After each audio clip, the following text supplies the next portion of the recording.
Hello friends, welcome to our YouTube channel.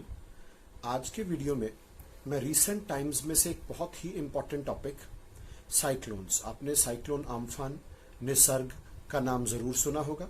आज के video में जो मेरे टॉपिक ऑफ कंसर्न रहेंगे, साइक्लोन्स क्या होते हैं, डेफिनेशन क्या है उनकी, साइक्लोन्स की नेमिंग कैसे होती है, साइक्लोन्स की नेमिंग के साथ बॉडीज कौन सी एसोसिएटेड हैं, और इंडियन मीटरोलॉजिकल डिपार्टमेंट और वर्ल्ड मीटरोलॉजिकल ऑर्गेनाइजेशन की थोड़ी सी हिस्ट्री, साइक्लोन्स की टाइप्स और साइक्लोन के बर्थ के प्रोसेस के ऊपर एक अलग से वीडियो लेकर आऊंगा, उसको भी आप जरूर देखिएगा। रिसेंटली कुछ न्यूज़पेपर्स के अंदर हेडलाइंस आती हैं, WMO applauds India meteorological department for its prediction of cyclone Amphan. Cyclone Amphan has become the first super cyclonic storm in Bay of Bengal since 1999. Indian Meteorological Department said that the depression in Arabian Sea is slated to further intensify into a cyclonic storm Nisarg and cross North Maharashtra and Gujarat coast. जब हम इन चीज़ों को पढ़ते हैं तो हमारे दिमाग में कुछ क्वेश्चंस आते हैं। सबसे पहले, what is a cyclone? A cyclone is a general term for a weather system in which winds rotate inwardly to an area of low atmospheric pressure. यहां पर साइक्लोन के सेंटर में लो एटमॉस्फेरिक प्रेशर पैदा होता है और आसपास की हवाएं बहुत तेजी से इस लो प्रेशर सेंटर को ऑक्यूपाई करने के लिए भागती हैं और अर्थ के घूमने के प्रभाव की वजह से एक फोर्स पैदा होती है जिसको कॉरियोलिस फोर्स कहते हैं। उस फोर्स की वजह से, जैसा आपको इस डायग्राम के अंदर एक रोटेटिंग स्ट्रक्चर नजर आ रहा है, उस तरह का स्ट्रक्चर बनना शुरू होता है। इसी कॉरियोलिस फोर्स की वजह से या कॉरियोलिस इफेक्ट की वजह से ये स्टॉर्म्स काउंटर क्लॉकवाइज रोटेट करते हैं नॉर्दर्न हेमिस्फीयर में और क्लॉकवाइज रोटेट करते हैं सदर्न हेमिस्फीयर में। जैसे हमने वीडियो के ओपनिंग में एक हेडलाइन पढ़ी थी, सुपर साइक्लोन आम्फान, तो अब हम इस चीज को समझते हैं कि साइक्लोन्स की कैटेगराइजेशन कैसे की जाती है। पॉपुलरली हमारे पास जो ग्लोबल मेथड है उसको सफीर सिम्पसन स्केल कहा जाता है और इंडिया में इंडियन मीटरोलॉजिकल डिपार्टमेंट का साइक्लोन स्ट्रेंथ क्लासिफिकेशन सिस्टम है। इस स्लाइड के अंदर आप देख सकते हैं कि स्पीड्स बढ़ने के साथ साथ कैटेगरीज के नेम्स बदलते जाते हैं। जैसे आप यहां देखेंगे, अगर स्पीड जो है वो 51 किलोमीटर्स पर आवर या उससे कम है तो डिप्रेशन, 52 से 61 डीप डिप्रेशन, और 62 से 87 साइक्लोनिक स्टॉर्म, 88 से 117 सीवियर साइक्लोनिक स्टॉर्म, 118 से 221 very cyclonic storm, and 222 kilometers or slightly less than that it is super cyclonic storm. तो सुपर साइक्लोनिक स्टॉर्म आम्फान को इसीलिए नाम दिया गया कि इस स्पीड की हवाएं देखने को मिलती हैं और कम से कम 3 मिनट के लिए इस हवा की स्पीड की सस्टेनेबिलिटी चाहिए। सफीर सिम्पसन स्केल के ऊपर आप देख सकते हैं कैटेगरी 5 तक जाता है, tropical depression, then category 1, 2, 3, 4 and category 5 तक जाता है। तो इस तरह से ये एक कंपैरेटिव स्लाइड है, आपको इस कॉन्सेप्ट को समझने में हेल्प कर सकती है।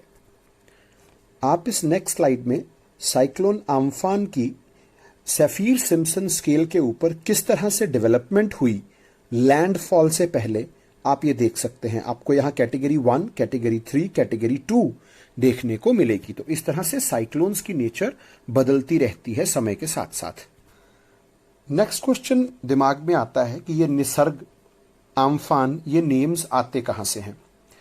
इन नेम्स की थोड़ी सी हम डिस्क्रिप्शन को समझने की कोशिश करते हैं। ईयर 2000 में एक ग्रुप ऑफ नेशंस बनाया जिसको WMO एस्कैप कहा जाता है, World Meteorological Organization, United Nations Economic and Social Commission for Asia and Pacific, जिसके अंदर उस समय Bangladesh, India, Maldives, Myanmar, Oman, Pakistan, Sri Lanka और थाईलैंड थे। इन कंट्रीज ने डिसाइड किया कि हम इस रीजन के अंदर नेमिंग करेंगे, अल्फाबेटिकली अरेंज किया जाएगा। 2018 में WMO एसकैप को एक्सपैंड किया गया। इसमें Iran, Qatar, Saudi Arabia, United Arab Emirates और यमन को इंक्लूड किया गया। तो ये 13 कंट्रीज हो गई और ये 13 कंट्रीज इस समय अल्फाबेटिकल ऑर्डर में अरेंज की जाती हैं और हर कंट्री जो है वो अपने अपने नेम्स की एक लिस्ट सबमिट करती है और उनमें से रोटेशन वाइज इन नेम्स का इस्तेमाल किया जाता है।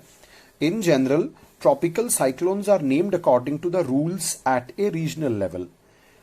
It is important to note that tropical cyclones, hurricanes, typhoons are not named after any particular person. The tropical cyclones, hurricanes, typhoons names selected are those that are familiar to the people in each region, ताकि लोगों को इस चीज के बारे में aware करना आसान हो जाए और इनके बारे में जानकारी लेना और देना आसान हो जाए। इसीलिए रीजनली पॉपुलर नेम्स का इस्तेमाल किया जाता है। आपके पास इस समय स्क्रीन के ऊपर एक लिस्ट नजर आ रही होगी।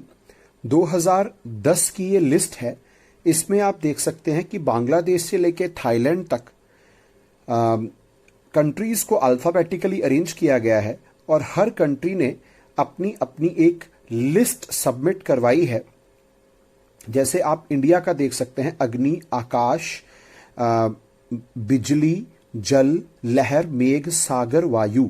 तो ये 2010 से आगे तक इन नेम्स का इस्तेमाल होना था और इसी में आप थाईलैंड की कैटेगरी में देख सकते हैं कि आम्फान इस लिस्ट में से एक अनयूटिलाइज्ड नेम था जिसको इस समय पर इस्तेमाल किया गया। नेक्स्ट स्लाइड में आप देख सकते हैं ये 169 नेम्स की एक नई लिस्ट है। बांग्लादेश से लेके यमन तक ये लिस्ट बनाई गई है और इसमें बांग्लादेश का पहला नाम निसर्ग इस्तेमाल किया गया है। इसके बाद लिस्ट 1 से को कंज्यूम किया जाएगा, list 2, list 3, list 4, list 5, list 6। तो इस तरह से चलते चलते लिस्ट 13 तक कंज्यूम किया जाएगा। तो इस तरह से नेमिंग की जाती है अल्फाबेटिकल ऑर्डर में।